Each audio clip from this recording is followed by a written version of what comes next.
নমস্কাৰ প্ৰিয় দৰ্শক, আজিৰ প্ৰাইম শ্ব'লৈ সকলোকে স্বাগতম জনাইছোঁ। মই পাৰ্থ বৰা। কোভিডৰ পৰিস্থিতি যি ভয়াৱহ ৰূপ ধাৰণ কৰিলে তাৰ ফলত যিসকল ভুক্তভোগী তাৰ ভিতৰত সৰ্বাধিক ভুক্তভোগী হৈছে আমাৰ শিশুসকল, কিশোৰসকল বা কিশোৰীসকল।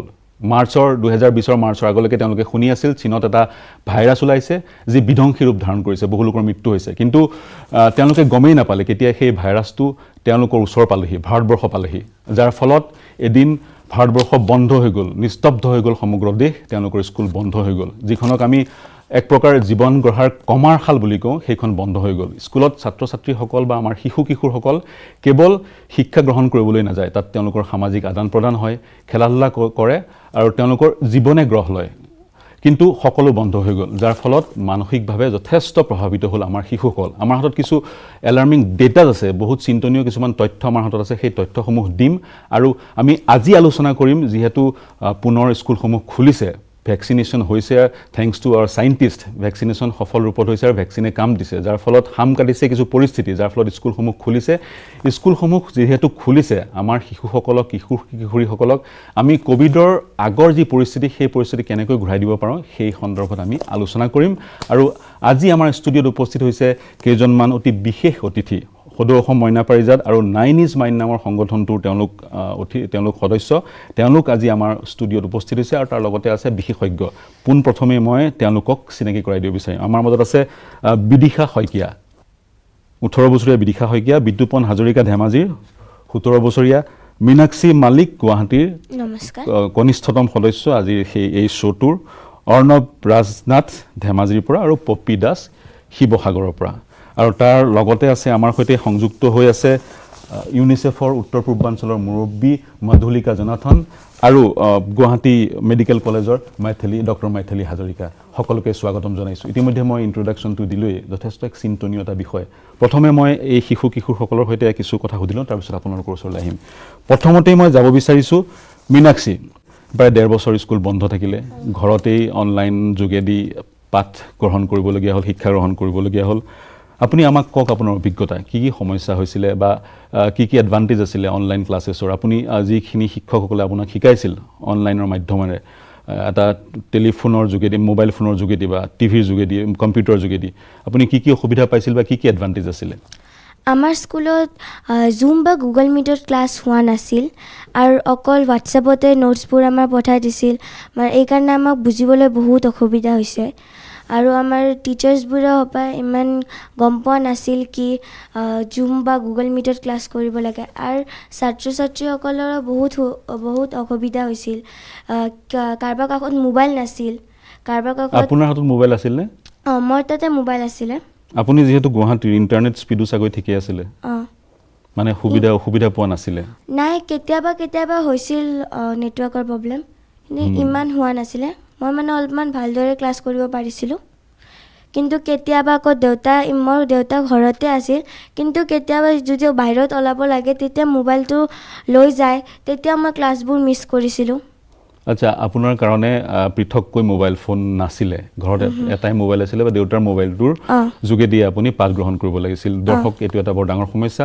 অসমৰ বিভিন্ন অঞ্চলত বা দেশৰ বিভিন্ন অঞ্চলত ছাত্ৰ ছাত্ৰীয়ে সমস্যা ফেচ কৰিছে। মোৰ হাততে ডেটা আছে, মই এটা টোকা প্ৰস্তুত কৰিছিলোঁ।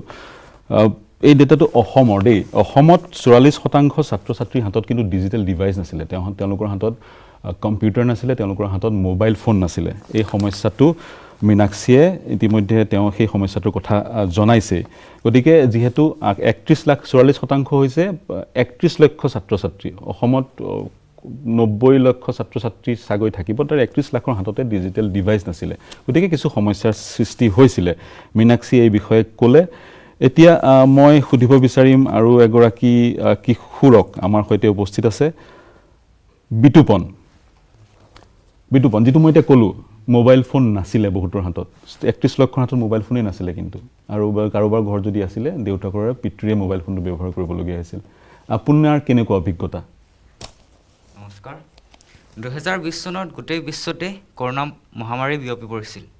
যেতিয়া চৰকাৰে লকডাউন ঘোষণা কৰিছিল আৰু লকডাউন ঘোষণা কৰাৰ লগে লগে স্কুল, কলেজ আৰু বিভিন্ন ধৰণৰ শিক্ষানুষ্ঠানসমূহ বন্ধ কৰি দিছিল, তেতিয়া মই, মোৰ ভাইটি ভণ্টি, বন্ধু বান্ধৱী, ঘৰৰ সকলো চিন্তিত হৈ পৰিছিলোঁ ভৱিষ্যতলৈ আমাৰ কি হ'ব শিক্ষাৰ দিশত।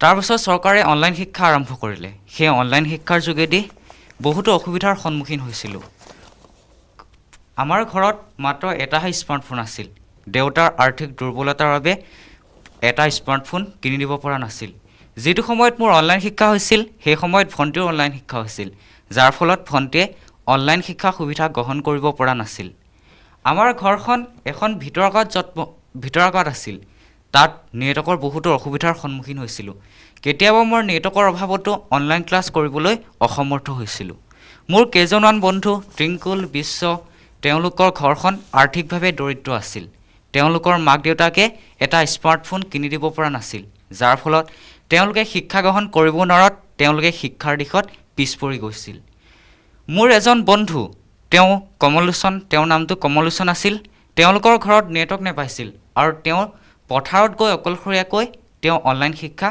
গ্ৰহণ কৰিছিল ঠিক তেনেদৰে অসমৰ চুকেগুনে থকা দৰিদ্ৰ পৰিয়ালৰ ল'ৰা ছোৱালীবিলাকে তেওঁলোকৰ এটা মোবাইল ফোনৰ অভাৱতে তেওঁলোকে অনলাইন শিক্ষাৰ পৰা বঞ্চিত হৈছিল বঞ্চিত হোৱাত তেওঁলোকে মানসিকভাৱে ভাগি পৰিছিল আৰু হতাশাত পৰিছিল আৰু বিভিন্ন ধৰণৰ সমস্যাই তেওঁলোকক দেখা দিছিল খুবেই সুন্দৰকৈ বিদ্যুৎপনে এক্সপ্লেইন কৰিলা কথাখিনি দৰ্শক মন কৰিব বা যিসকল পলিচি মেকাৰ তেওঁলোকে যদি শুনি আছে হাতত মোবাইল ফোন নাছিলে আৰু ইণ্টাৰনেটৰ স্পীডো নাছিলে তামিলনাডু চৰকাৰে ছাত্ৰ ছাত্ৰীসকলক মোবাইল ফোন ডিষ্ট্ৰিবিউট কৰিছিলে মই এতিয়া ডক্টৰ জনাথন আপোনাৰ ওচৰলৈ আহিব বিচাৰিম আপুনি শুনিলে তেওঁলোকে কি ক'লে you heard from them Now, what is your reaction? How do you see to it, the entire situation? Because I have already said the worst affected are the children. Yes. Right? So how is it impacting their mental health? I mean, the worst affected non-pharmaceutically are the children. How is it impacting? How do you see to it? In the pandemic, one thing that has really happened is that it was a very sudden thing that happened. And the whole education system actually went online.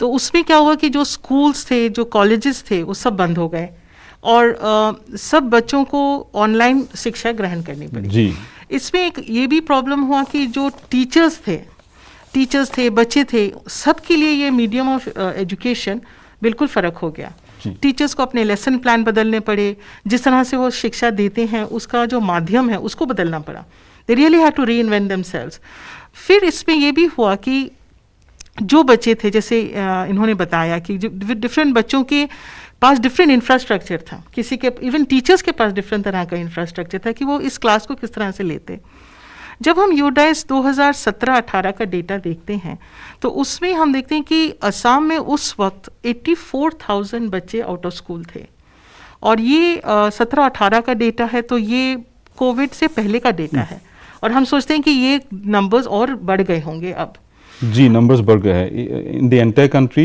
during the pandemic only 8% students regularly attended the online classes और जो 2019-20 का data है UDISE का उसमें हम देखते हैं कि ड्रॉप आउट रेट्स बहुत बढ़ गए हैं सेकेंडरी स्कूल तक पहुंचते almost 32% children have dropped out of school तो ये हमारे नंबर्स हैं पर जब स्कूल खुला है तो उसमें एक नया चैलेंज रहा है क्योंकि जब टीचर्स ने बच्चों को वेलकम किया है तो उन्होंने उनको वापस बुलाया है स्कूल में और इसमें मैं गवर्नमेंट ऑफ असम को कंग्रेचुलेट भी करना चाहूँगी बधाई भी देना चाहूँगी कि स्कूल खोलने की प्रक्रिया में काफ़ी आई वुड से कि काफ़ी परिश्रम किया गया है काफ़ी लिया गया कि किस तरह बच्चे आएँ किस तरह से फेज़ वाइज बच्चे आएँ इसमें एक चीज़ जो मैं कहना चाहूँगी कि जो बच्चे आए उसमें भी हम देखते हैं कि पढ़ने लिखने मैथ्स करने की जो क्षमता है बहुत कम हो गई है क्योंकि 1.5 साल ये बच्चे स्कूल नहीं गए हैं जी फाइनली मैं एक और पॉइंट कहना चाहूँगी कि स्कूल एक ऐसी जगह है जहाँ पर बच्चे अपने दोस्तों से मिलते हैं जो सोशलाइजेशन प्रोसेस है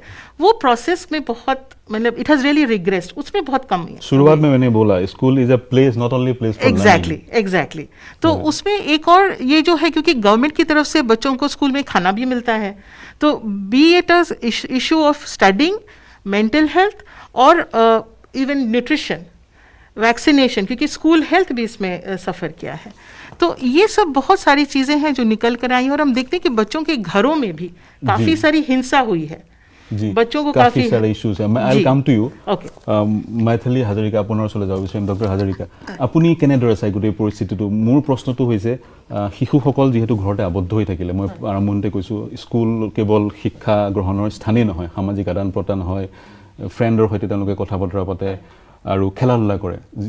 যেতিয়া লকডাউন ঘোষণা হ'ল, সকলো বন্ধ হৈ গ'ল, আমাৰ শিশুসকল কিশোৰসকল আবদ্ধ হৈ গ'ল এটা কোঠাৰ ভিতৰতে। তেওঁলোকৰ মানসিক যিটো কেনেকৈ প্ৰভাৱিত হ'ল? সকলোৱে কৈছে মানসিক চাপ পৰিছিলেই, আৰু সেইখিনি সময়ত আমি বহুত অনলাইন টেলিচাইকলজি